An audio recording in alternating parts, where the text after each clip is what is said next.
बता दें, मोदी कैबिनेट की बैठक में 3 बड़े फैसले लिए गए हैं। यूनिफाइड पेंशन स्कीम को मंजूरी दी गई, जिसके तहत 10 साल नौकरी करने वाले सरकारी कर्मचारियों को पेंशन दी जाएगी। इसके साथ ही 25 साल तक काम करने वालों को पूरी पेंशन मिलेगी। इसके अलावा कैबिनेट ने बायो E3 पॉलिसी को भी मंजूरी दी है, जिसके तहत बायोटेक ऑफ इकोनॉमी, एनवायरमेंट और एम्प्लॉयमेंट पर फोकस किया जाएगा। वहीं मोदी कैबिनेट ने 10,579 करोड़ की लागत से विज्ञान धारा योजना को मंजूरी दी है। इस नई पॉलिसी का मकसद अंतर्राष्ट्रीय सहयोग और रिसर्च को बढ़ावा देना होगा।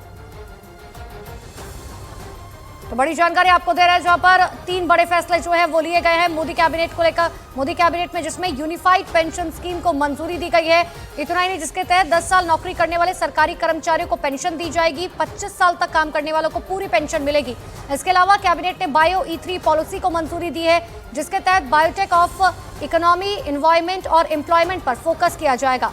इतना ही नहीं, मोदी कैबिनेट ने 10,579 करोड़ की लागत से विज्ञान धारा योजना को मंजूरी दी है और इस नई पॉलिसी का मकसद अंतर्राष्ट्रीय सहयोग और रिसर्च को बढ़ावा देना होगा। बायोटेक्नोलॉजी, बायो साइंसेज से रिलेटेड जितने फील्ड्स हैं, उसमें आने वाले समय में बहुत बड़ी इकोनॉमी बनने वाली है और बहुत बड़ा उससे रोजगार भी पैदा होगा। इसके लिए एक बहुत इम्पोर्टेंट था कि एक अच्छा पॉलिसी फ्रेमवर्क बने। तो ये पॉलिसी फ्रेमवर्क आज कैबिनेट ने अप्रूव किया है।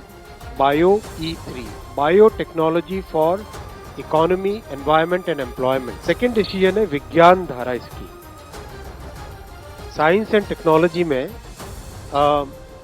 प्रधानमंत्री श्री नरेंद्र मोदी जी का हमेशा से बहुत विश्वास रहा है। आज कैबिनेट ने प्रधानमंत्री श्री नरेंद्र मोदी जी की अध्यक्षता में विज्ञान धारा स्कीम 10,579 करोड़ रुपीस की ये स्कीम अप्रूव की। जो अर्थव्यवस्था है और केंद्र सरकार का बजट है, उसको समझने के लिए रिजर्व बैंक ऑफ इंडिया के साथ, वर्ल्ड बैंक के साथ, सबके साथ कंसल्टेशंस हुए और इस कंसल्टेशन के बाद में एक यूनिफाइड पेंशन स्कीम का रिकमेंडेशन इस कमेटी ने किया और आज प्रधानमंत्री श्री नरेंद्र मोदी जी की अध्यक्षता में यूनियन कैबिनेट ने यूनिफाइड पेंशन स्कीम को अप्रूव किया है, इसको अनुमोदित किया है।